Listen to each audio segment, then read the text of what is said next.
रामकृष्ण हरी मंडळी, महाराष्ट्रात सर्वात लोकप्रिय चॅनल माऊली कीर्तन सोहळा भगवत भक्तीचा परमानंद घेण्यासाठी पाहत रहा महाराष्ट्रातील प्रसिद्ध कीर्तनकारांची कीर्तने। तसेच येणारे नवनवीन कीर्तन पाहण्यासाठी चॅनल अवश्य सबस्क्राइब करा आणि या गाजलेल्या चॅनलवर जाहिरात टाकण्यासाठी संपर्क करा गणेश चोपडे पाटील। तर पाहत रहा माऊली कीर्तन सोहळा।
सुख झाले वो साजने, सुख झाले वो साजने, सुख झाले वो साजने।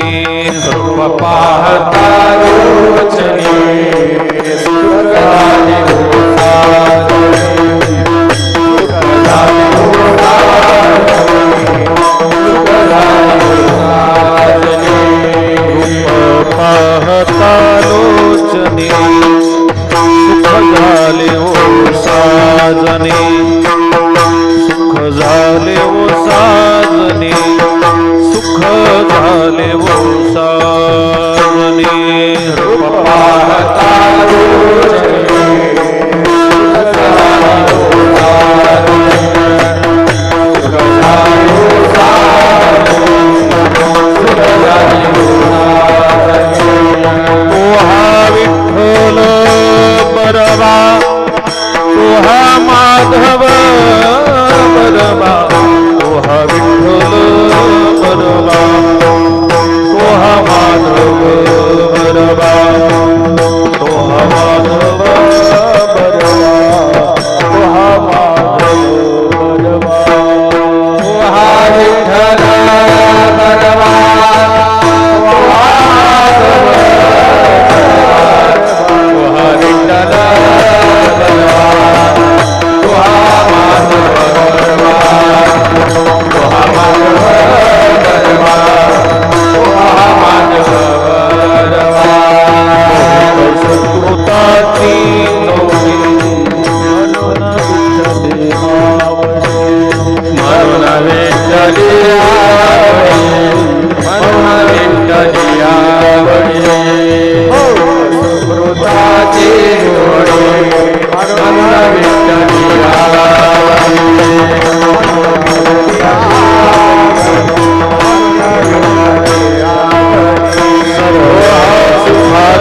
कृष्ण हरी जय जय राम कृष्ण हरी राम कृष्ण हरे जय राम कृष्ण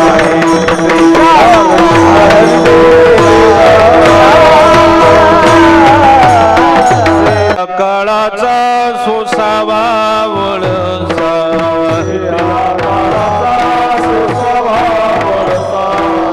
या काळाचा सोसावा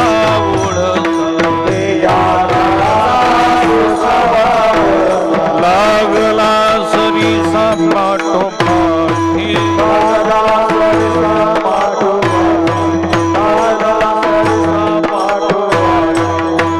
या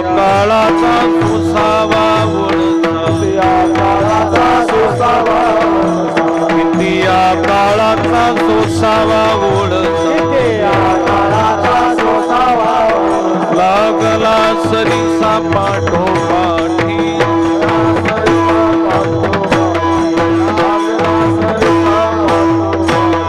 लक्ष 84 करा सोडवन लक्ष 84 करा सोडवन ते गाया शरण पांडुरंग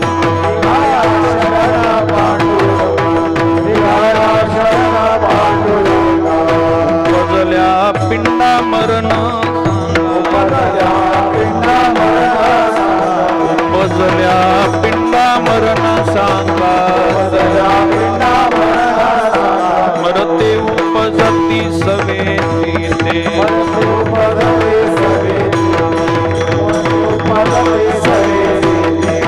का म्हणे माळ कुंतली राहाटी का म्हणे माळ कुंतली राहाटी गाडग्याची सुटी फुटली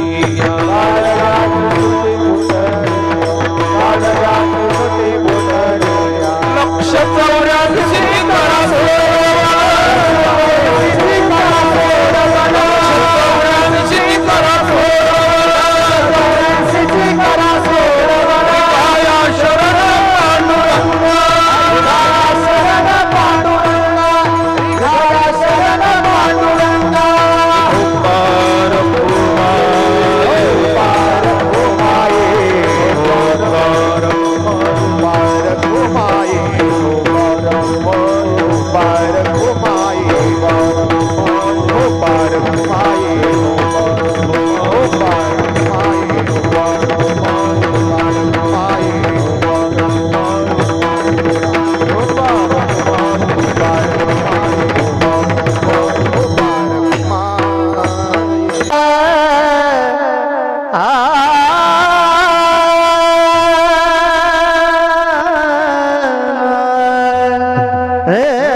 दिया काळाचा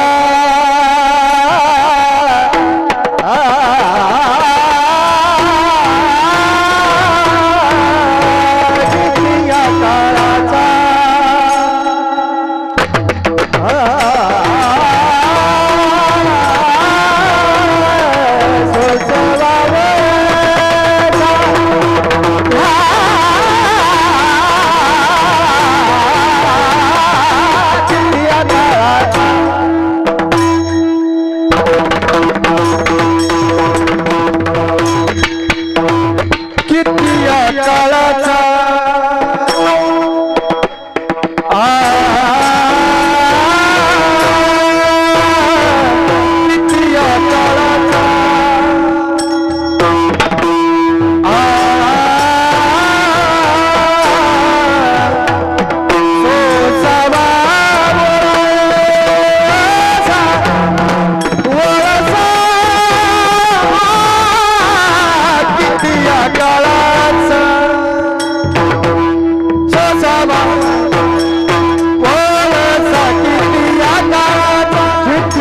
काळाचा काळाचा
चौऱ्याऐंशी 84 लागला सरीसा पाट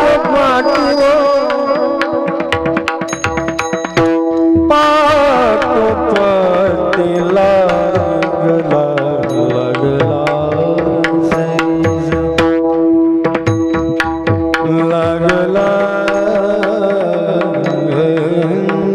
लागला लागला सरीसा पाटी लागला सरीसा पाटो पाटी लागला सरीसा पाटो पाटी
रे घाल चरण पांडुरंग पांडुरंग रे घाल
सोसावा ओळसा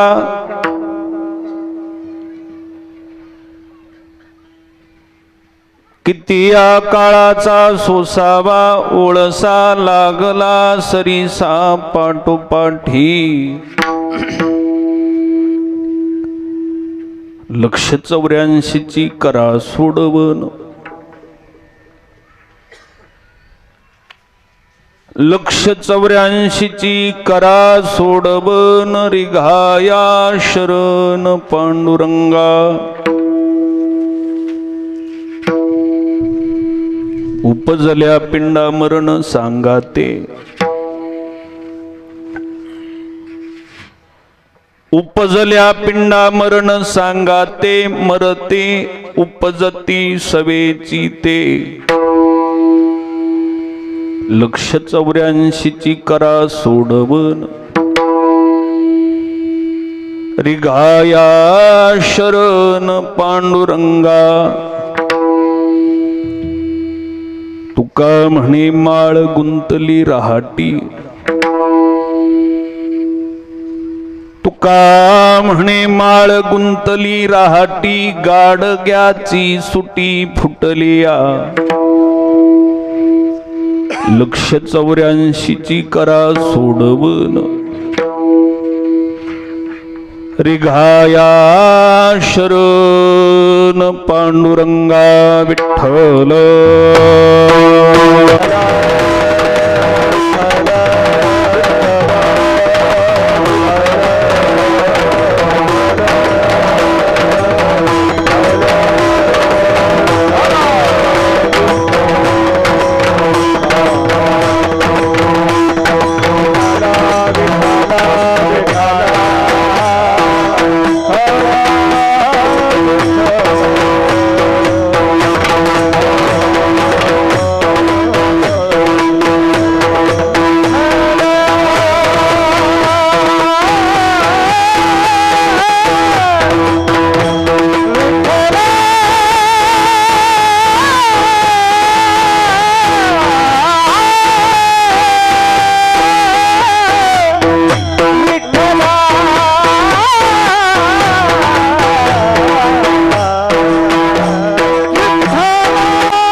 किती या काळाचा सोसावा ओळसा किती या काळाचा सोसावा ओळसा लागला सरीसा पाठोपाठी 184ची करा सोडवन 184ची करा सोडवन रिघाया शरण पांडुरंगा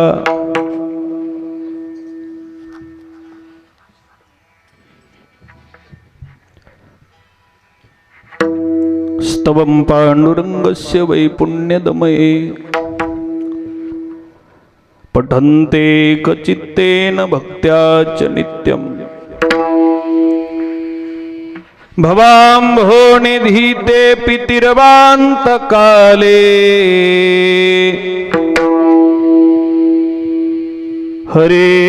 हरेरालयं शाश्वतं प्राप्नुवन्ति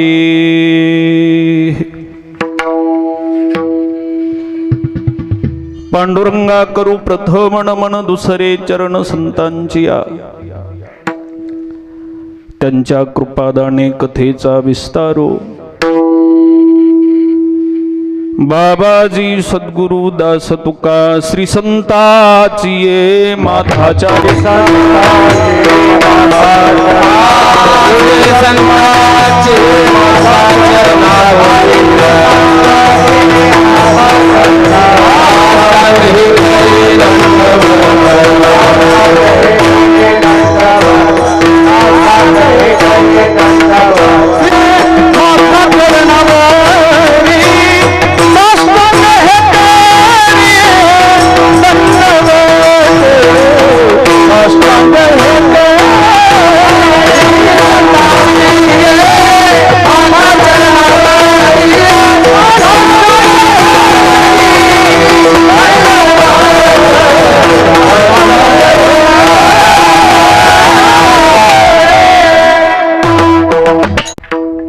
काय माझी वाणी मानेल संतासी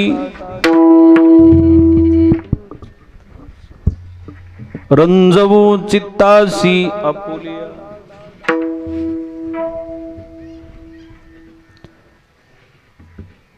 किती या काळाचा सोसावा ओळसा किती या काळाचा सोसावा ओळसा लागला सरीसा पाठोपाठी 184ची करा सोडवन रिघाया शरण पांडुरंगा प्रस्तुत कीर्तन रूपी सेवेकरिता घेतलेला अभंग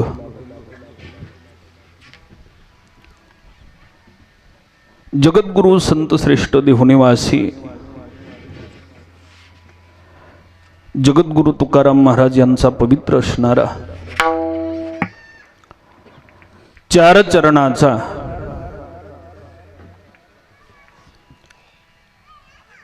अगदी वारकरी संप्रदायातील महत्वाचा अभंग असून आजच्या अभंगामध्ये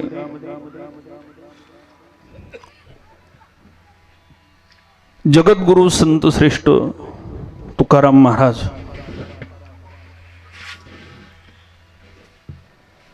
जन्म मृत्यू रूपी संसारामध्ये आल्यानंतर ज्याला संसार बंधन हे दुःख रूप आहे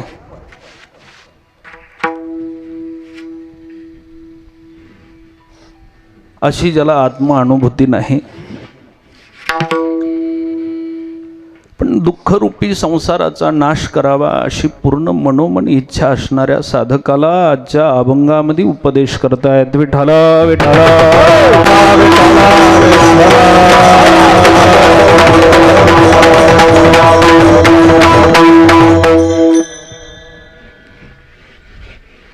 आज या ठिकाणी वैकुंठवासी अनंतराव पंडितरावजी मुलगीर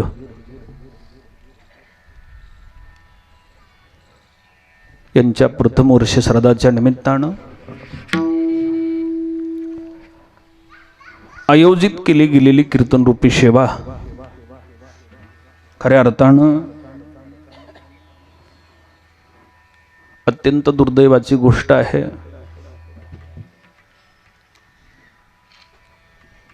अचानक अनंतरावाचं या मुलगीर कुटुंबातून जाणं आणि असाही हे असणारं दुःख सर्व मुलगीर कुटुंबावर कोसळलेलं होतं. एवढ्या मोठ्या कार्यक्रमाचं आयोजन आहे, पण एवढं भयंकर दुःख प्राप्त होऊन सुद्धा एक सृष्टीचा नियम आहे आणि तिथं मनुष्य जीवाकडून साधनेनं कुठल्याही प्रकारचा उपाय प्राप्त होत नाही. या ज्ञानात्मबोधानं सर्व मुलगीर परिवाराकडून एवढ्या मोठ्या कार्यक्रमाचं आयोजन आहे. एवढं भयंकर दुःख प्राप्त झालं तरी सुद्धा गोड जेवणाच्या कार्यक्रमाला सुद्धा मोठ्या स्वरूपाचा कार्यक्रम आणि आज वर्षश्राद्धाच्या निमित्तानं सुद्धा अगदी अट्टाहासानं या कार्यक्रमाचं आयोजन आहे. सर्व मुलगीर परिवार धन्यवादाला पात्र आहे. विठ्ठला विठ्ठला.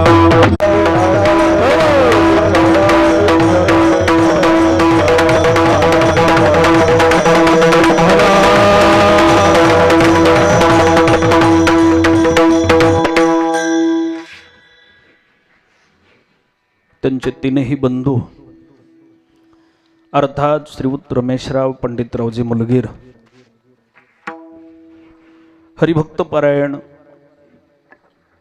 केशव महाराज पंडितराव मुलगीर, श्री हरिभक्त पारायण विनायक पंडितरावजी मुलगीर आणि अनंतरावाचे दोनही चिरंजीव आदित्य आणि चिरंजीव अथर्व.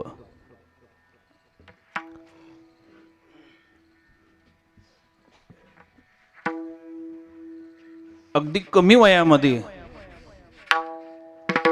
मला वाटतं 5-7 वर्षाच्या 10-12 वर्षाच्या दोन्हीचं वय आहे आणि एवढ्या कमी वयामध्ये अचानक अनंतरावाचं जाणं घडलं.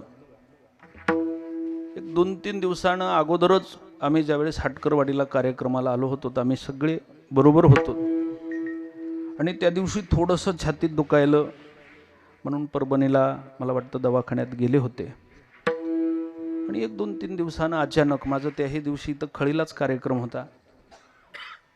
अचानक अनंतरावाचं जाणं घडलं. खऱ्या अर्थानं जर विचार केला तर या सृष्टीमध्ये जेवढी जीवसृष्टी आहे आणि ज्याला ज्याला उपाधी स्वरूप शरीर प्राप्त झालंय त्या प्रत्येकाला स्वातंत्र्यता नाहीये. जरी आजच्या काळामध्ये आपल्याला अहंता असेल की मला शरीर आहे, मी सामर्थ्यवान आहे, मी अमुक आहे, पण उपाधीला स्वतंत्रता नाहीच आहे. उपाधी ही फक्त जन्म मृत्यू रूपी आलेल्या संसारामध्ये प्राप्त झालेल्या जीवाला सीन प्राप्त करून देण्यासाठी प्राप्त झालेली. विठ्ठला विठ्ठला.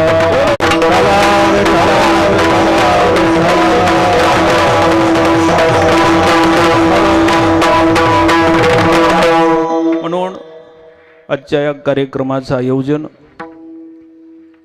आणि सर्व मुलगीर परिवारावर किंवा मुलगीर परिवाराचं विनायक महाराज असतील, केशव महाराज असतील, सटवा तात्या असतील, आबा असतील किंवा आताचे श्रेयस महाराज असतील, यांचं वारकरी संप्रदायासाठी जे योगदान आहे आणि त्या योगदानाचं फलित म्हणून आज पंचक्रोशीतील सर्व महाराज मंडळी आणि ज्येष्ठ श्रेष्ठ गायक वादक मंडळी सर्वजण उपस्थित आहेत. सगळ्याच्या पुढं कीर्तन करावं एवढं काही माझा अधिकार नाही, पण एक माझ्यावर आलेलं हे जिम्मेदारीचं काम आहे. भगवान श्री दत्तात्रयाच्या कृपेनं, सद्गुरू चंद्रशेखर बाबांच्या आशीर्वादानं सेवा करण्याचा प्रयत्न करेल. विठ्ठला विठ्ठला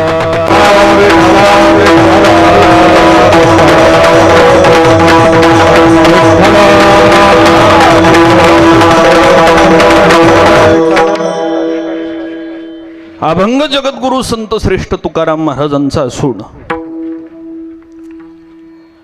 अभंगामध्ये देहाची एक वस्तुस्थिती मांडली. महाराजांना सांगायचंय शरीर हे काळाच्या बंधनात आहे. थोडा स्वराचा आवाज महाराज कमी करा थोडा. आता एकूण एक चालू आहे. आता वेगळ्या वेगळ्या प्रकारचे भेद पडतात. थोडा आवाज द्या ह्याला.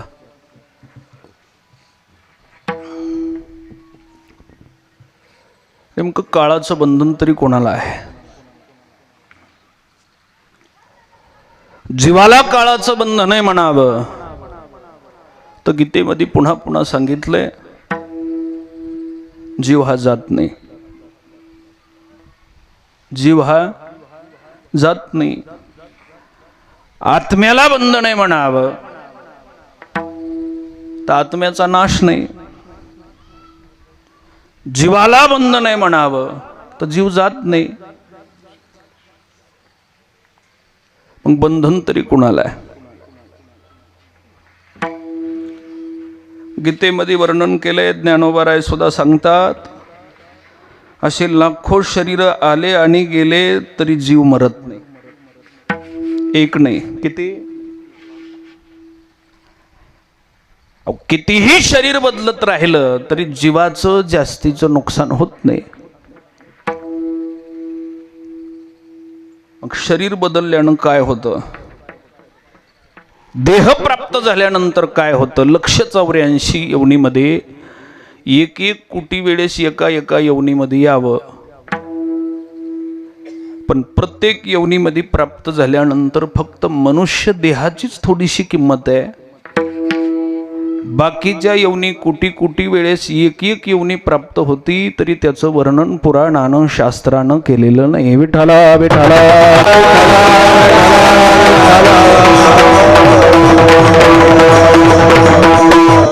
बाकीच्या योनीमध्ये कोटी वेळेस जन्माला आलं तरी त्याचं वर्णन नाही. आणि मनुष्य शरीरात 20-25 वर्षाचं अगदी अल्प आयुष्य असेल ती काही पूर्ण आयुष्य प्रत्येकाला प्राप्त होत नाही. आणि माणसाला आयुष्य पूर्ण नसतंच. तसं जर पाहायला गेलं तर माणसाला किती आयुष्य आहे याच्यापेक्षा त्यानं मिळालेला आयुष्याचा वापर कुठं केलाय याला शास्त्र आणि पुराण चांगल्या प्रकारची किंमत देतं. कमी वयामध्ये मरण येणं याला आपण अधोगती समजित असतो. आणि कमी वयामध्ये मरण येणं जर अधोगती असेल तर जवळपास टक्केवारीनं संत जर बघायला गेलं तर सगळ्या संत महात्म्यांचं आयुष्य 100 आहे. कमी वयामध्ये मरण येणं ही अधोगती नाही. पण 105 वर्ष जगून भगवंताच्या भक्तीकडं न परावृत्त होणं याचं नाव अधोगती.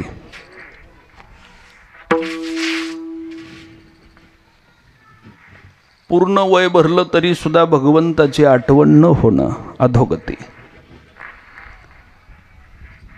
मग वेळ किती हे महत्वाचं नाही, पण त्यानं कर्म कोणतं केलंय याच्यावर शास्त्र त्याला फलित प्राप्त करून देतं. विठ्ठला विठ्ठला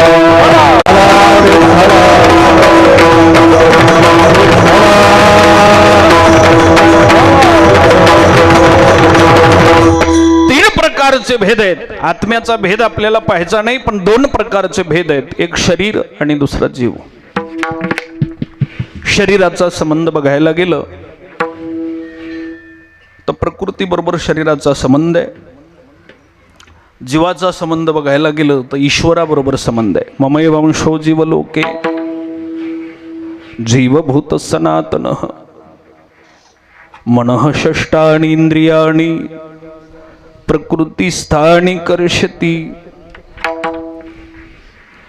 जीवाचा संबंध भगवंता बरोबर आहे आणि शरीराचा संबंध प्रकृती बरोबर आहे.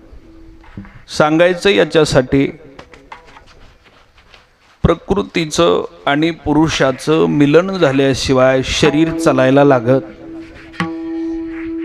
लक्ष द्या, लक्ष दिलं तर लक्षात बसल. प्रकृतीचं आणि पुरुषाचं मिलन झाल्याशिवाय शरीर चालत नाही, बोलत नाही, व्यवहार करीत नाही. प्रकृतीचा आणि पुरुषाचा वियोग झाला. 20 वर्षाचा तरुण जरी प्रकृती पुरुषाचा वियोग पावला तरी त्याची घाण सुटायला लागते. कशाची? म्हणजे आपले जवळपास सर्व जी कर्म आहेत ते प्रकृती आणि पुरुषाच्या मिलनाने आहेत. प्रकृती हे शरीर आहे आणि पुरुष हे जीव नावाचं चैतन्य आहे, त्याचा अंश आहे. मग चैतन्याच्या संगतीनं सर्व व्यवहार चालतात. एकाचं लक्षण आहे, जे चैतन्य आहे ते नाना तऱ्हेने या जगामध्ये व्याप्त असल्यामुळं एकदा दिलं की ते परत घेत नाही. कोण? लक्ष द्या. ईश्वराचं जे चैतन्य रूपी अंश आहे तो जीवरूपी अंश आपल्याला दिला की ईश्वर एवढा मोठा व्याप्त आहे, ते कुणाला दिले ते काही एवढं लक्षात ठेवीत नाही. पण देतानाच उष्ण देत नाही, दान म्हणून देतो. जेले हा जीव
जेने हा जीव दिला दान,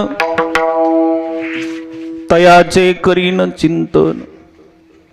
जगजीवन नारायण, गायीन गुण तयाचे चैतन्य. कसं दिलं त्यानं? दान. आता पण एक विनोदाची गोष्ट अशी आहे, जे राहण्याचं ठिकाण आहे ते उष्ण दिलं आणि ज्याच्यात राहायचंय ते लक्षात आलं का नाही?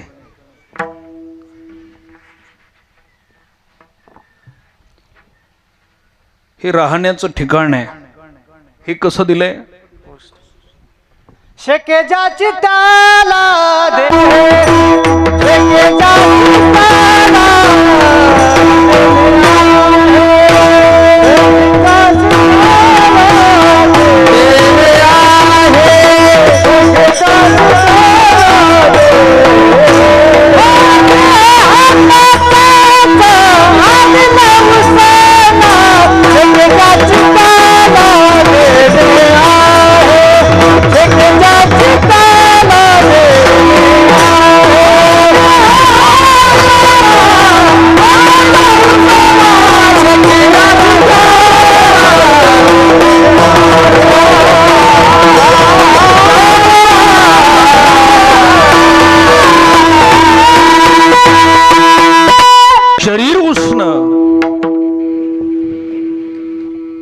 आणि जीव नावाचं चैतन्य दान. आता उष्ण म्हणल्यावर महाराज म्हणतात, शेखी ज्याचे त्याला देणे आहे. ज्याचं उष्ण आणलंय त्याला देणे आहे, परत करायचंय.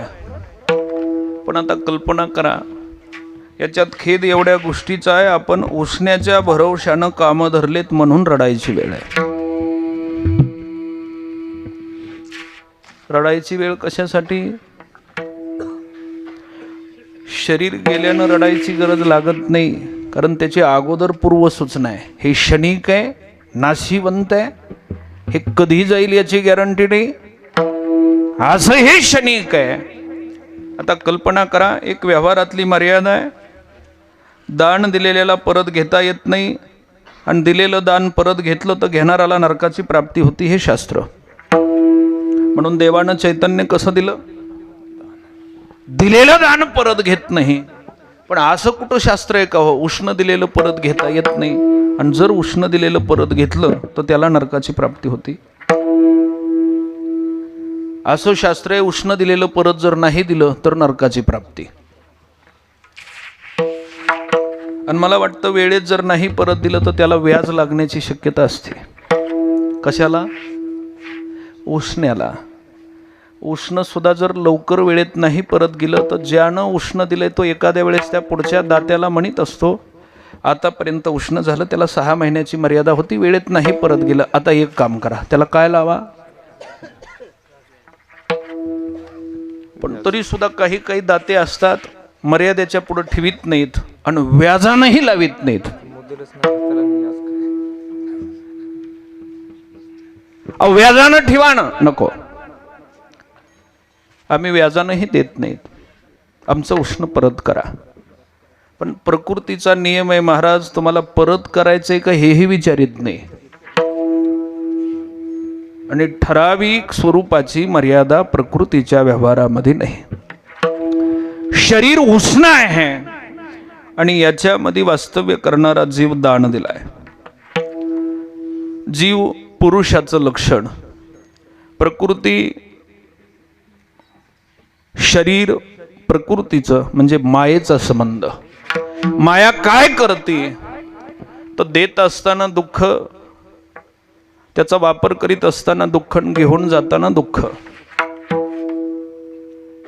पुरुष काय करतो? जीवाला कदापि दुःख प्राप्त होणं शक्य नाही, हे लक्षात ठेवा. दुःखच प्राप्त होत नाही. मग तुम्ही म्हणताल महाराज, माणसाच्या जन्माला आल्यानंतर तुम्ही सांगता जीवाला दुःख नाही, आणि आम्हाला तर सुखाचा एकही अनुभव येत नाही.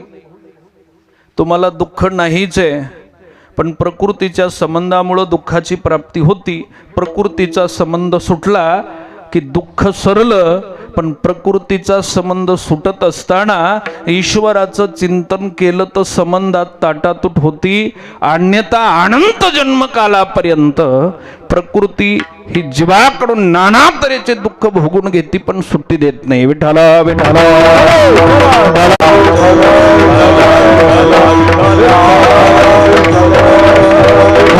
विठाला विठाला.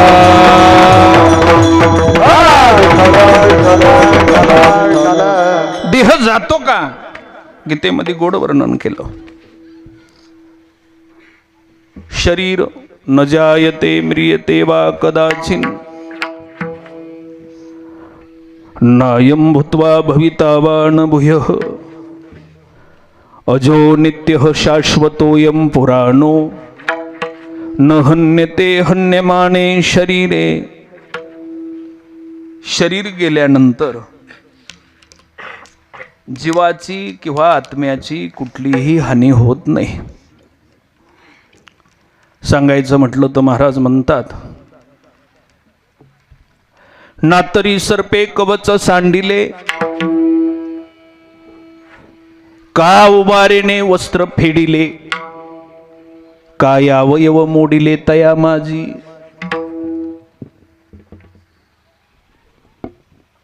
अहो, सापानं पहिली कात म्हणतात तिला, तुमच्याकडे काय म्हणतात? होय अण्णा काय म्हणतात? कुणी टाकली? कातीन हे आपलं गावरान नाव आहे, पण ओरिजिनल नाव काय? सापानं कात टाकली. कात टाकल्यानंतर सापाच्या जीवनामध्ये तुम्ही कात टाकलेला साप जर बघितला असेल तर तुम्हाला लौकिक अनुभवही असेल. आबा, कात टाकलेल्या सापामध्ये काय बदल होतो? नुसती चंचलताच निर्माण होती का जुनं वृद्धपणही नाश पावतं? अहो, नवचैतन्य प्राप्त होतं आणि पहिल्यापेक्षा जास्त वेगानं साप काय टाकल्यावर कात. मग आता कात म्हणजे शरीर आहे. शरीर सोडल्यावर चंचलता जास्त निर्माण होत असेल का कमी? जीवाला लौकिक दृष्टीनं पाहायला गेलं तर 100 वर्ष शरीरात गुंतण्यापेक्षा काही योनी अशा आहेत 10 वर्षामध्ये तिचे 3 लाख जन्म होतात. किती? एवढीच जरा गुतायची जागा आहे. कोणती? पण इथं आल्यानंतर सुद्धा भजन कीर्तनाजवळ गुंतलं ना तर हित होतं आणि विषयामध्ये, द्रव्यासक्तीमध्ये, देहासक्तीमध्ये, बाकीच्या आसक्तीमध्ये गुंतलं तर शरीरा इतकं वाईट कुठल्याच योनीमध्ये होत नाही. हे शरीर वाईट आहे. विठ्ठला विठ्ठला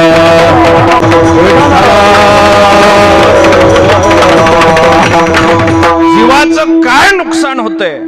गीतेमध्ये भगवान श्रीकृष्ण सांगतात, न हन्यते हन्यमाने शरीरे. शरीराची कुठलीच हानी, जीवाची कुठलीच हानी शरीर सोडून गेल्यानं होत. आणि मग तरी सुद्धा अज्ञानी स्वरूपानं बघायला गेलं तर मेल्यानंतर एवढं दुःख वाटतं. कल्पना करा, अहो 24 तास चिंतन भजन करून सुद्धा आम्हाला सुद्धा मरणाची भीती वाटतीच की नाही वाटत? कल्पना करा, एवढा गात्याचा गीतेचा पूर्ण अभ्यास असून सुद्धा कुणाला भय वाटत नाही हो मरणाचं. माऊलींनी तर ज्ञानोबारायाने ओवीमध्ये सांगितलंय, आगामर बोलना साहती तरी मेलियावरी रडती परियासते जातन गणिती गहिंसपणे. मरण कुणाला नको वाटतं? न सुटे हा कुणाला भीती वाटत नाही मरणाची? माणसाला वाटत नाही. पण माणसाला भय वाटणं हे स्वाभाविक आहे, कारण माणूस काहीतरी महाराज निर्मिती तरी करतोय. पण कुत्र्या मांजराच्या जीवनाला गेल्यानंतर अवकाशाची प्राप्ती बी नाही. कुत्र्या मांजराला भय वाटायला पाहिजे का? उलट जेवढ्या लवकर येवनी सुटत्याल तेवढं माणसाचं शरीर लवकर प्राप्त होईल. पण असं सांगा, पशु प्राण्याच्या योनीमध्ये सुद्धा भय आहे का नाही? कशाचं? पशु प्राण्यालाही भय वाटतंय. माणसाची योनी सोडता बाकीच्या योनी जेवढ्या लवकर सरत्याल तेवढं बरं आहे. फक्त माणसाच्या योनीमध्ये जेवढी वेळ असेल ना तेवढं चांगलं आहे.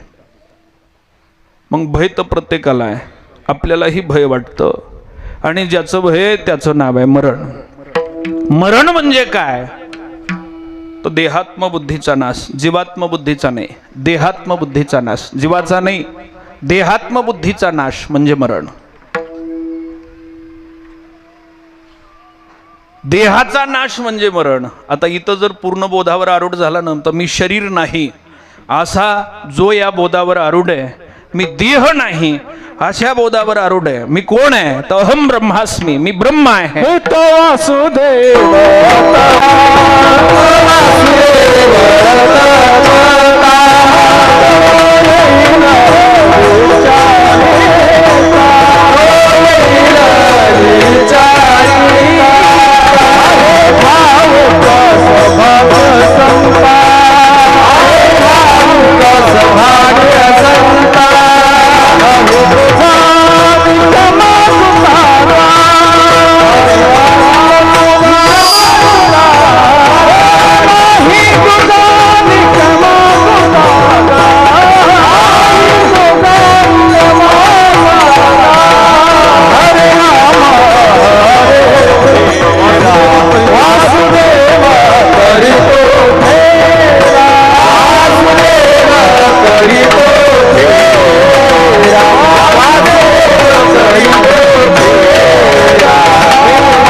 कोण?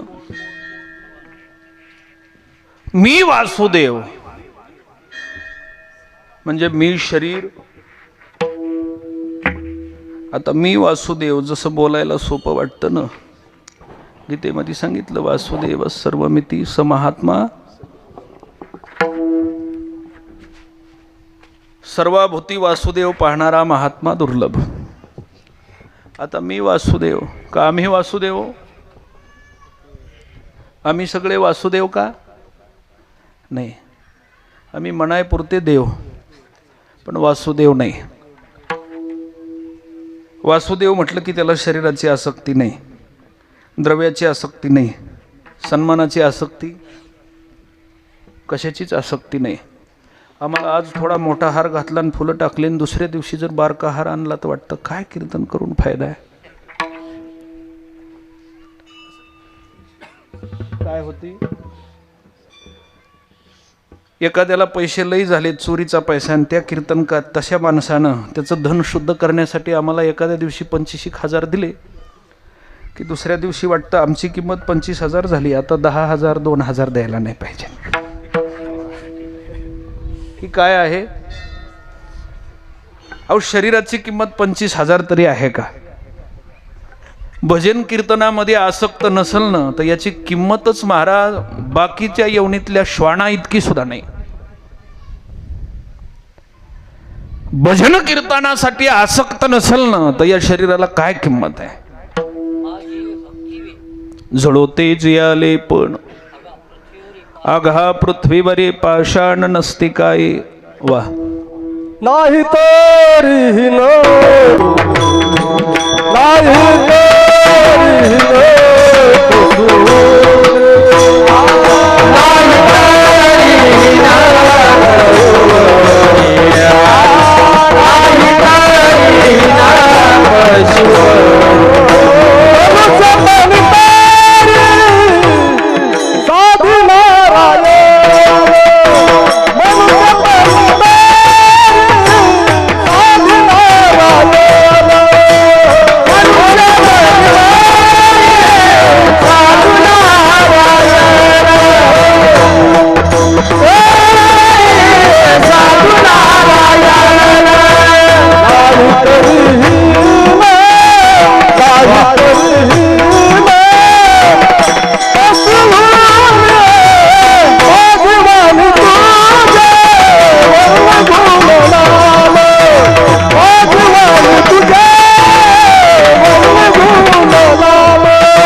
मनुष्यपण तरी साधे नारायण, नाही तरी हीन पशुहुनी.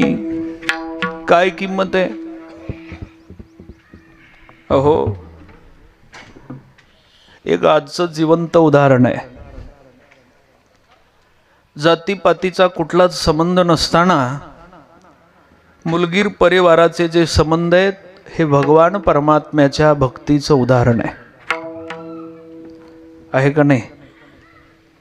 का तुम्ही सगळे नातेवाईकच म्हणून आलात का? ज्याचा भगवंताबरोबर संबंध आहे त्याच्याबरोबर सगळ्याचा संबंध आपोआपच जुटतो. म्हणून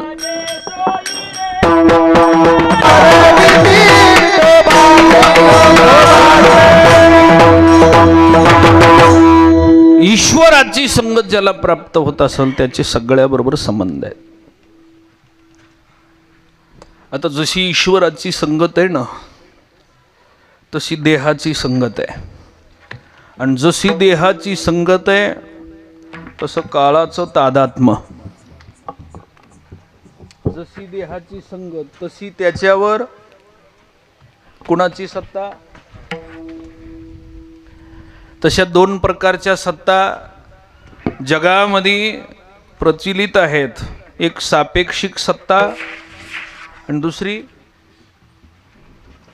दुसरी सत्ता निरपेक्षिक सत्ता.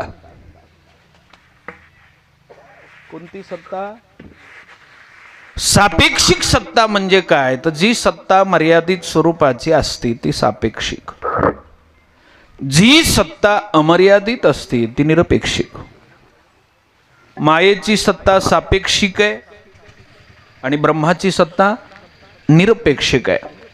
शरीराची सत्ता सापेक्षिक आहे आणि जीवाची सत्ता निरपेक्षिक आहे. शरीराची सत्ता सापेक्षिक कशी आहे? 100 वर्षापर्यंत काही करतो महाराज ते, जोपर्यंत जीवानं सत्ता दिली. पण शरीर चांगलं 30 वर्षाचं असून सुद्धा जीवाची सत्ता शरीराबरोबरचा संबंध गेला की शरीर दष्टपुष्ट असून सुद्धा त्याच्या सत्तेनं त्याला कुठलाही व्यवहार करता येत नाही. ही सापेक्षिक सत्ता.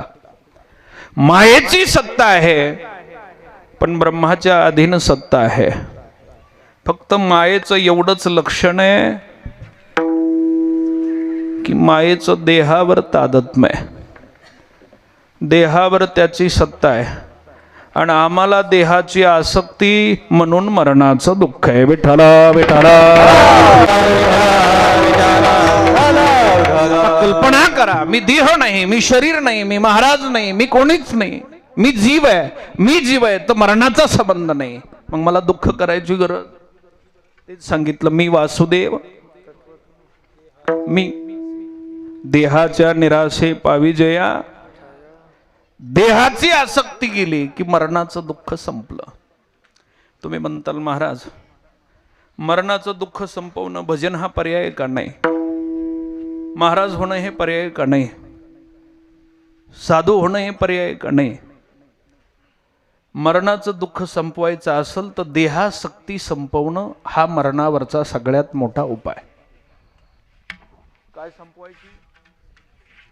देहाची आसक्ती. आणि संत महात्म्याने काय केलं? मरण चुकत नाही. मरण चुकतंय कुठल्या तरी प्रमाणात असं सांगितलंय का महाराज मरण चुकतंय म्हणून?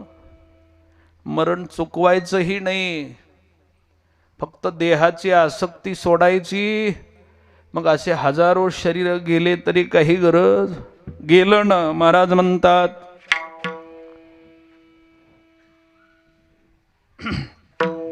सांडोनी अंगीची खोळी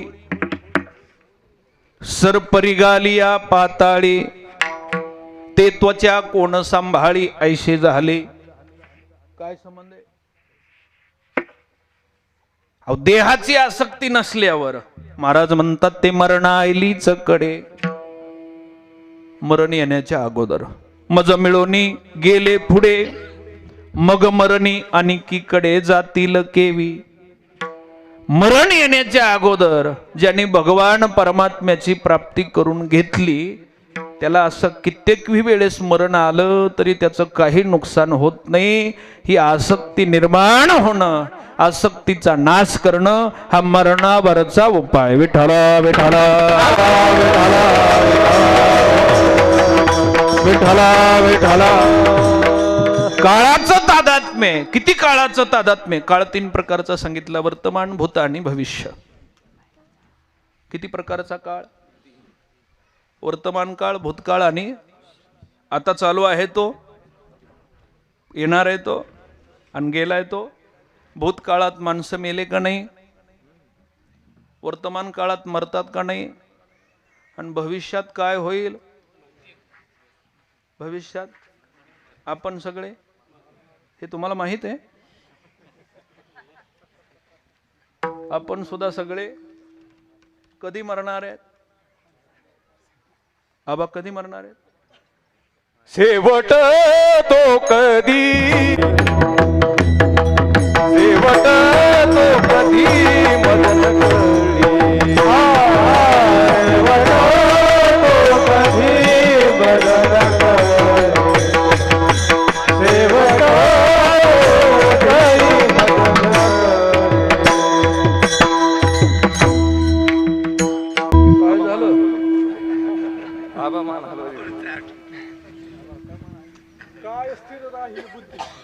काय हे स्थिर राहील बुद्धी, काही अरिष्ट न येईल, धरिले जाईल ते सिद्धी, शेवट तो कधी. चौकड्याचं म्हणायला नव्हतात का तुम्ही? नाही आबा मान हलू लागली म्हणलं नाही. अहो, पण आपल्या पाठांतरावर स्थिर पाहिजेत ना तुम्ही. बरोबर आहे म्हणले ते.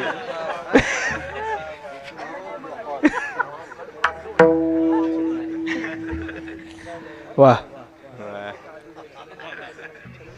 कधी शेवट आहे, कधी मरणार आहे तुम्ही, पण कधी ना कधी. आता कधी ना कधी मरणार आहेत म्हणल्यावर कुठल्या काळात आहेत तुम्ही? कधी ना कधी मरणार आहेत हे कुठल्या काळाच्या बंधनात आहे? वेळ प्रसंग आला तर आजही मरू शकतो, हे कोणता काळ आहे? आमचे आजोबा पंजोबा मेलेत, हे भूतकाळ आहे. काळाची 3 प्रकारची सत्ता आहे. कल्पना करा, हात वर करून सांगा, या तिन्ही सत्तेच्या बाजूला कोण आहे? आहे का? अवघाची आकार, ग्रासियला काळे, नाम एकते निराळे हरि हरि नाम एकते निराळे हरि हरि नाम एकते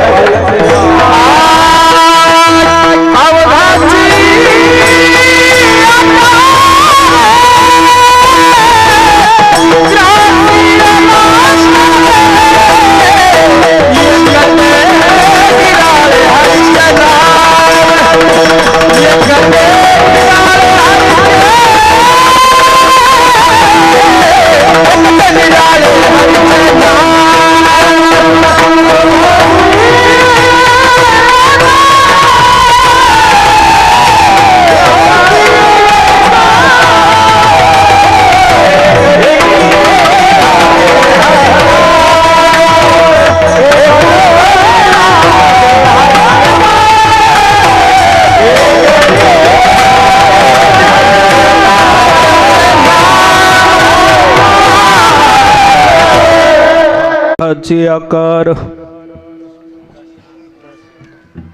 ग्रासियला काळे, एकची निराळे हरीचे नाम. सगळ्या आकाराला खाल्लं. कशाला?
जे जे दिशे ते ते, आणि जे दिशे ते, जे दिशे ते. विचार सागरामध्ये त्याला दृश्य म्हटलं. काय म्हटलं? नाही, प्रमाण नाही पाहिजे. दृश्य. दृश्य म्हणजे काय? तर जे डोळ्याला दिसतं. डोळ्याला काय दिसतं? 2 प्रकारचे रूप पाहतं डोळं. एक निर्विकार, पाहत नाही, आणि आकार. आकाराचे 2-3 प्रकार आहेत. मुख्य 2 प्रकार, एक निर्विकार आणि दुसरा आकार. आकाराचे पुन्हा आणखी किती प्रकार आबा? तर किती बी प्रकार. आकार उकार आणि आकार उकार आणि निर्विकाराचे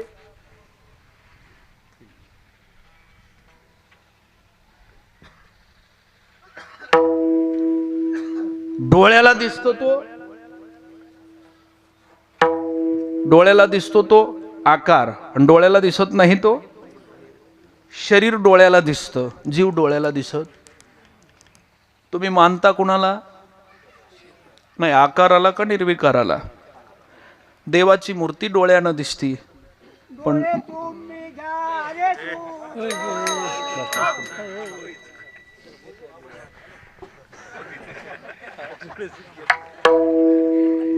दिसतो काय?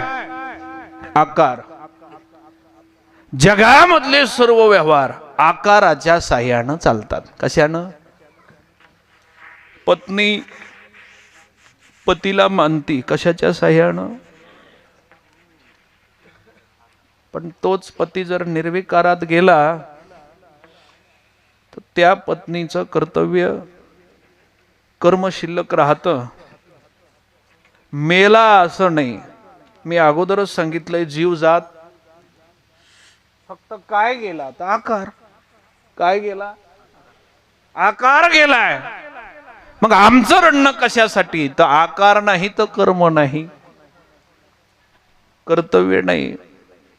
विनोदानं सांगू नाही, पण प्रेताच्या ठिकाणी अंत्ययात्रेला गेलं की तुम्हाला बऱ्याच जणाला ऐकायला मिळतं बहिणीचं रडणं, भावाचं रडणं, नातेवाईकाचं रडणं, गावात लोकांचं रडणं.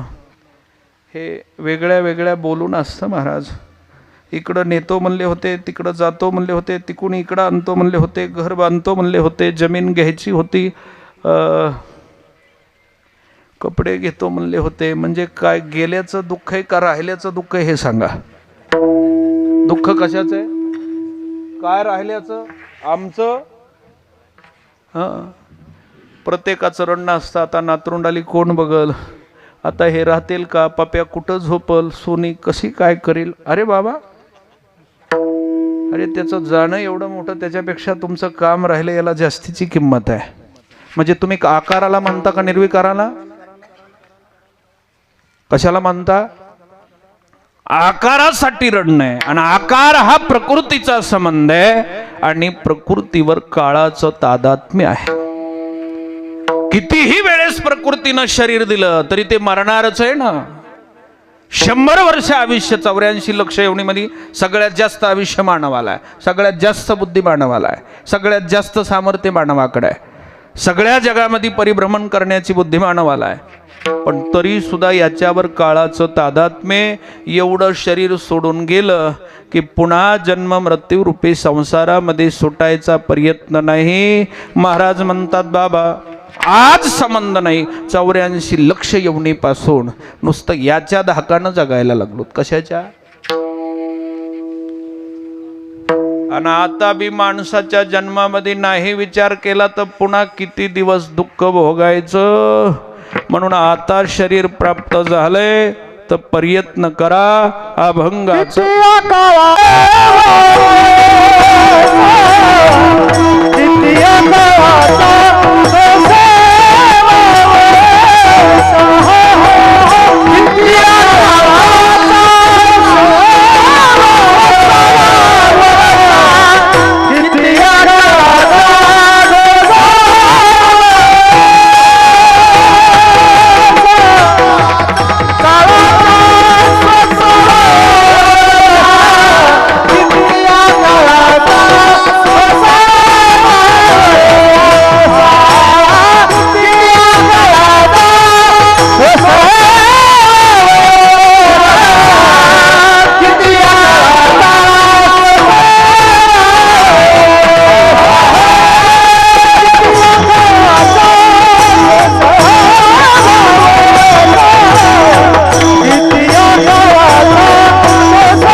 लागला सरिसा पाठोपाठी. कुठं लागला?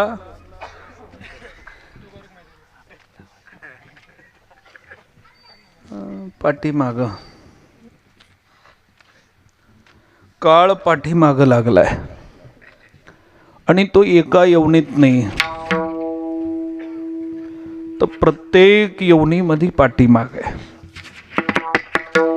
कोणाकोणाच्या पाठीमाग आहे महाराज? ज्ञानोबाराय म्हणतात. कोणाच्या पाठीमागे म्हणण्यापेक्षा जेवढ्या जेवढ्याला आकार प्राप्त झालाय ना, तेवढे जण काळाचे ग्रास आहेत. किती मोठा आहे तो? सगळ्याला एकदम ग्रास करू शकतो एवढा मोठा आहे. कुणाकुणाला ग्रास करतो? पदाधिकारी असतील, महाराज असतील, भजन करणारे असतील, सरपंच असतील दत्तवाडीचे असतील का? समोरच आहेत का? असू द्या असू द्या. अण्णा सरपंचाला सुद्धा काळ खातो बरं का. तुमचा तर काळच 5 वर्षाचा आहे. किती वर्षाचा आहे?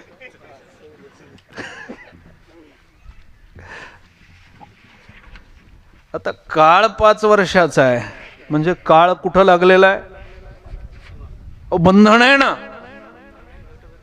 कुणाचा 5 वर्षाचा, कुणाचा 2 वर्षाचा, कुणाचा 10 वर्षाचा. एक एक दिवस निघून जातं. किती मोठा आहे काळ. तो ज्ञानोबाराय म्हणतात, नेहाळी पा केवडा पसरला असे करुणिया माझी वडा आकार गजू.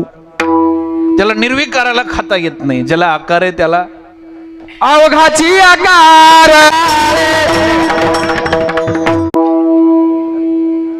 काय खातं ते झालंय झालं. हो द्या, काय नाही अडचण. असू द्या. कुणाला खातं ते? दुसऱ्याला खात नाही. आकाराचा ग्रास करत आहे. आणि आम्हाला आकाराला प्राप्त झालो होत की दिवसेदिवस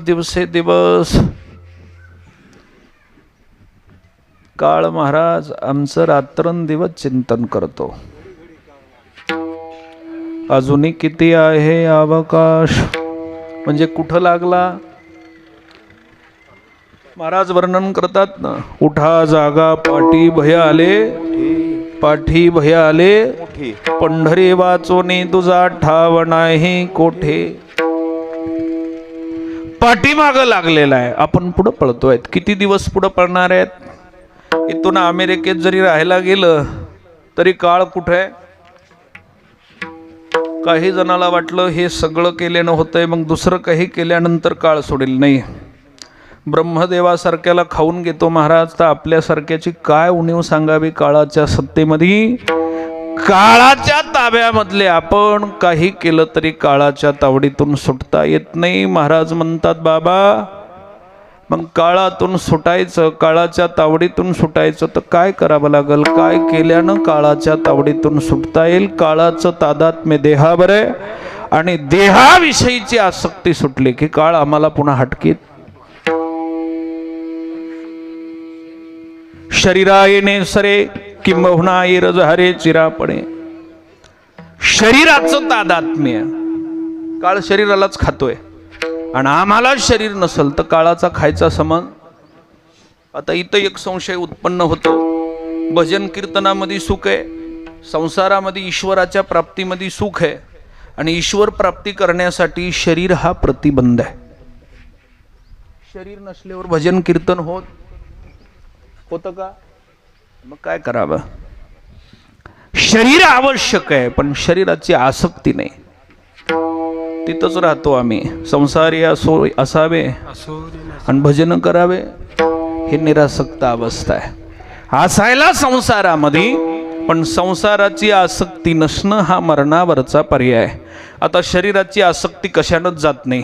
भरपूर धन प्राप्त झालं तरी शरीराची आसक्ती असते. कारण धन प्राप्त केलं आणि मरण जवळ आल्यानंतर तो डॉक्टरला सांगतो, महाराज 5 कोटी रुपये आहेत माझ्याकडं, तेवढे जरी खर्च झाले तरी चालेल, पण फक्त मला, म्हणजे पहिली द्रव्याची आसक्ती, आणि द्रव्याचा नाश झाला तरी कशाची आसक्ती? बाकीचे बी नातेवाईक म्हणतात पैशाला काय करायचंय, माणूस वाचला पाहिजे. म्हणजे द्रव्य आसक्ती, शरीराच्या आसक्तीनं द्रव्याच्या प्राप्तीसाठी तो प्रयत्न करतो. कशासाठी? पद महत्वाचं आहे का शरीर?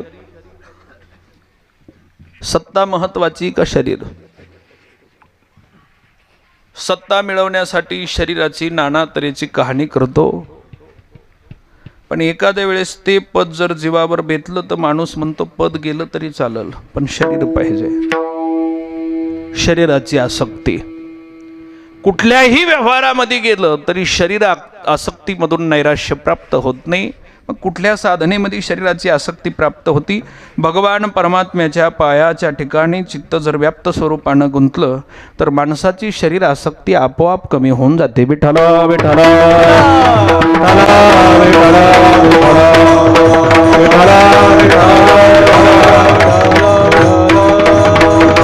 एकच जगामध्ये पवित्र साधन आहे. भगवान परमात्म्याच्या भक्तीमध्ये शरीर आसक्ती शिल्लक राहत नाही. म्हणून भगवान परमात्म्याची प्राप्ती महत्वाची. आता त्यागाचा जर विषय केला तर बरेचसे देहासाठी, शरीरासाठी, पदासाठी बऱ्याच गोष्टीचा त्याग करतात, पण भगवंतासाठी त्याग करणाराची संख्या ही अगणित स्वरूपाची आहे. काही काही वेळेस त्यागातून सुद्धा भोगाची प्राप्ती होती. कशातून? त्यागातून सुद्धा. काही काहीचा त्याग हा भोगाची प्राप्ती करण्यासाठीच असतो. पण सांगायचा मुद्दा एवढाच आहे, जिथं त्याग असेल तिथं भोग आपोआप येतो, आणि जिथं भोगाची आसक्ती आहे ना तिथं दुःख प्राप्त होतं. एवढा त्याग केला. काही काही राजकारणी लोकांनी वयाच्या शेवटच्या श्वासापर्यंत लग्न केलं नाही, पण पदाची आसक्ती प्राप्त झाली. कशाची? आता ब्रह्मचारी राहिले हे खरं आहे, पण पदाची आसक्ती प्राप्त होत असेल तर ही शरीर आसक्तीपेक्षा मोठी आसक्ती. बरेच कीर्तनकार आमच्यासारखे ब्रह्मचारी राहिले, पण तरी सन्मानाची आसक्ती, द्रव्याची आसक्ती, कशाची आसक्ती सांगूच नाही. आता असल्या आसक्त्या एवढ्या मोठा त्याग करून प्राप्त झालं. सांगायचा मुद्दा, लग्न केलेल्या महाराजाच्या पाठीमागं तरी कमी संसार आहे, त्याच्यापेक्षा आमची फजिती जास्त. राम महाराज आहे का नाही? त्यांच्यापेक्षा मोठा प्रपंच ब्रह्मचारी राहून झाला. ही काय आहे? आसक्ती असल तर त्याग नुसता दाखवणं हे अज्ञानाचंच लक्षण आहे. विठ्ठला विठ्ठला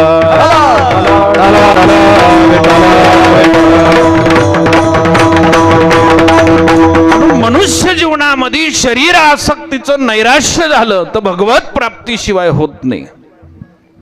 किती आसक्ती बघा. हिमालयामध्ये साधू भगवान परमात्म्याच्या प्राप्तीविना काहीच करीत नाहीत. दुसरं अन्न पाण्याचं सेवन सुद्धा नाही. तिथल्या साधकाची अशी अवस्था आहे, गेजगे महाराज ते मिठात शिजलेलं अन्न सुद्धा खात नाहीत. कसलं? आपण चातुर्मासापुरतं पाळतो ते बी मिठाचं नाही, कांद्याचं लसणाचं. ते बी कांद्याचं लसणाचं 4 महिने पूर्ण जात नसल. मध्ये मध्ये जर पंक्तीवाल्यानं जर सांगितलं महाराज स्वयंपाक केलेला आहे पण कांदा लसणाचा आहे दुसरं काही नाही, येऊ द्या. एवढी आसक्ती. पण ते इतकं महाराज इंद्रियाला प्रतिबंध करतात. निसर्ग निर्मित फळाचं सेवन करायचं, मनुष्यानं बनवलेला कुठलाच पदार्थ खायचा नाही. म्हणजे फळं खायचे, कंदमुळं खायचे, एवढं सगळं खायचं. पण इतक्या अन्नाचा ना आसक्तीचा त्याग करून सुद्धा त्या महात्म्याला एवढा क्रोध. महाराज हिमालयाच्या ठिकाणी जाणारे माणसं, पर्यटक, साधू बऱ्याच वयाचा दिसला आणि दर्शनासाठी जावं म्हणून पुढं जर सरकले, काय रागानं बोलतात ती त्यांनीच माहिती, कारण भाषा बी कळत नाही. माणूस विचार करतो, अन्न पाणी नाहून अन्न पाण्याचा त्याग करून सुद्धा इतका क्रोध इतक्या दरीत वास्तव्याला आहे. कुठं कल्पना करा, कशानं त्यागता येईल हे? ही आसक्ती आहे. आणि ही आसक्ती जोपर्यंत आहे तोपर्यंत काळाचं तादात्म्य आपल्यावरचं सुटू शकत नाही. मग काय करावं लागल? ज्याची काळापेक्षा जास्त सत्ता आहे. मी मगवा सांगितलं, एक सापेक्षिक सत्ता आणि दुसरी निरपेक्षिक. मायेची सत्ता सापेक्षिक आणि ब्रह्माची सत्ता निरपेक्षिक. ब्रह्म कोण आहे? तर विठेवर उभा आहे ते कोण आहे? कोण आहे? नेनो ब्रह्ममार्ग चुकले, उघडे पंढरपुरासी आले, भक्ते पुंडलिके देखिले, उभे केले विठेवरी. तो हा विठोबा. ब्रह्म कुठे? विटेवर. जे विटेवर उभा आहे ते आम्ही मायेच्या सत्तात आहेत. आम्ही मरतो म्हणजे मायेची सत्ता आहे आणि आम्ही अमर आहेत ही ब्रह्माची सत्ता आहे. मायेची सत्ता मान्य केली म्हणून मरणाचं दुःख आहे. मग मायेचा संबंध तोडायचा झाला तर ब्रह्माचे पाय धरणं. रिघाया शरण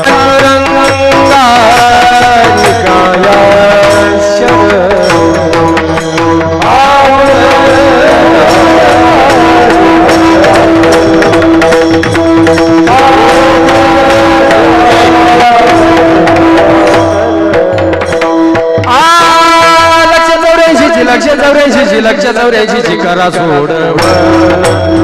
लक्ष 84 करा सोडवल. लक्ष 84 करा सोडवल. लक्ष 84 करा सोडवल.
हरिभक्त प्राय अभिमन्यू बो आबा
निघाया शरण पांडुरंगा.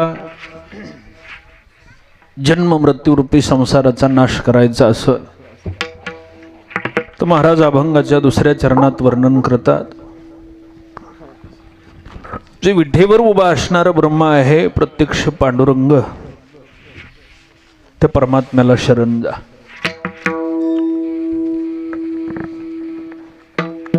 कारण भगवंताची शरणागती होत नाही तोपर्यंत जन्म मरणाचा शेवट नाही.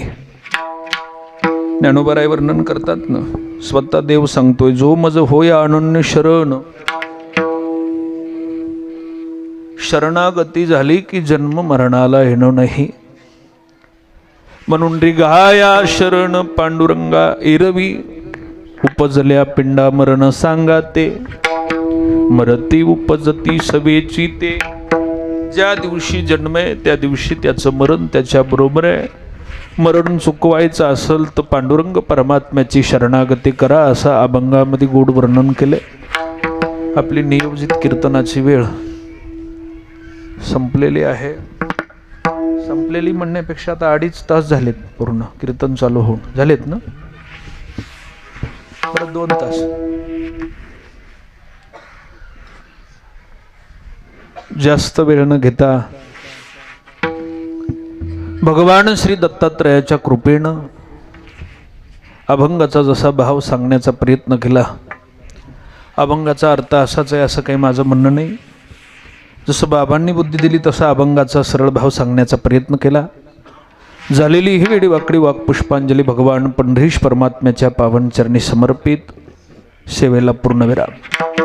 वैकुंठवासी अनंतराव पंडितरावजी मुलगीर यांच्या वर्षश्राद्धाच्या निमित्तानं आयोजित केली गेलेली कीर्तनरूपी सेवा कार्यक्रमाचे आयोजन करते त्यांचे 3ही बंधू अर्थात रमेशराव पंडितरावजी मुलगीर, विनायक महाराज आणि केशव महाराज. सर्व मुलगीर परिवाराकडून केलेलं हे आयोजन खऱ्या अर्थानं अनंतराव मुलगीर यांना जाऊन 1 वर्षाचा कालावधी पूर्ण झालेला आहे. आजच्या या हरिकीर्तनाच्या द्वारे आपल्या सर्वांच्या मार्फत भगवान श्री पांडुरंगाकडे एवढीच प्रार्थना करतो की वैकुंठवासी अनंतराव पंडितरावजी मुलगीर यांना परमात्म्यानं त्याच्या पायाजवळ जागा द्यावी अशी ईश्वर चरणी प्रार्थना करतो. सेवेला पूर्णविराम. उपस्थित सर्व पंचक्रोशीतील गायक वादक मंडळी, विशेष करून सर्व महाराज मंडळी, प्रत्येकाचं नाव घेणं शक्य नाही. श्री हरिभक्त पारायण नारायण आबा महाराज मालेवाडीकर, श्री हरिभक्त पारायण विलास महाराज गेजगे, श्री हरिभक्त पारायण सतीश आप्पा. आता गेलेल्याचे जाऊ देतो, राहिलेल्याची घेतो. श्री हरिभक्त पारायण आमचे सुदाम महाराज, श्री हरिभक्त पारायण संतोष महाराज, श्री हरिभक्त पारायण भागवत महाराज आवलगावकर, श्री हरिभक्त पारायण कृष्णा महाराज भरत महाराज सोडगीर, कृष्णा महाराज मराठी, श्री हरिभक्त पारायण कृष्णा महाराज मराठी, मराठे, कृष्णा महाराज पोहेकर, कालिदास देव, श्री हरिभक्त पारायण हरिदास देव महाराज, श्री हरिभक्त पारायण पांडुरंग महाराज सदगे, गोविंद महाराज आनंदवाडीकर, भाऊ सर्व रामराजे भास्कर महाराज, श्री हरिभक्त पारायण आमचे रामराजे महाराज आहेत, भास्कर महाराज आहेत. भास्कर महाराज कुठे आहेत? बांगे सर, बांगे महाराज आहेत आमचे, बांगे सर. सर्व पुकाने महाराज, फुकाणे महाराज आहेत. सगळ्याचे नाव काही मला पाठ नाही. जय श्रीराम बे हजर आहेत. दीपक महाराज, दीपक महाराज थोरात, दीपक महाराज थोरात आमचे मुक्ताईनगरचे, त्यांनाही धन्यवाद. आणखी सर्व चॅनल आणि हे चॅनलवाले, कुठले चॅनलवाले? माऊली महाराज, माऊली कीर्तन सोहळा, माऊली कीर्तन सोहळा. आणि ज्यांनी आम्हाला नरगरे सर, नरगरे सरही हजर आहेत. श्री हरिभक्त पारायण नागनाथ महाराज, तेच राहिले होते.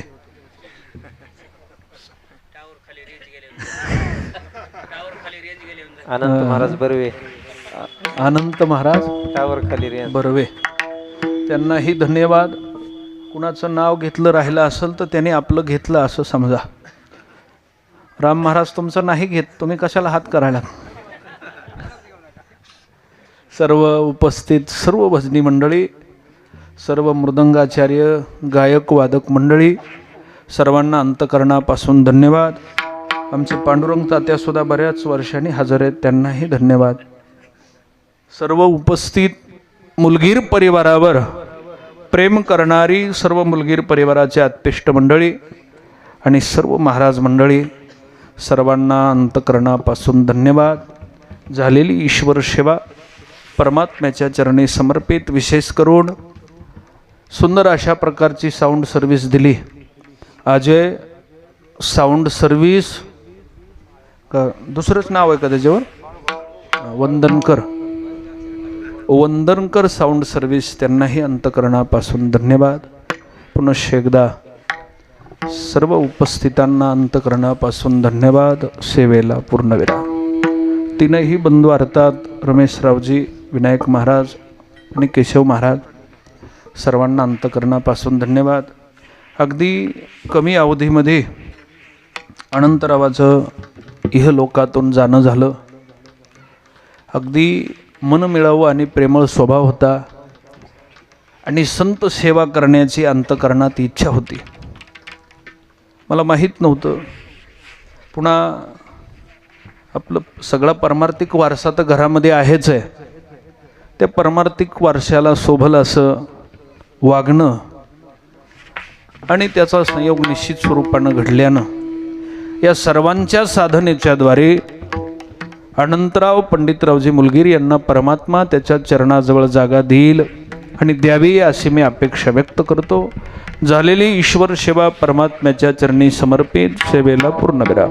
ज्ञानेश्वर माऊली, ज्ञानेश्वर माऊली, ज्ञानेश्वर माऊली, ज्ञानेश्वर माऊली, ज्ञानेश्वर माऊली, ज्ञानेश्वर माऊली,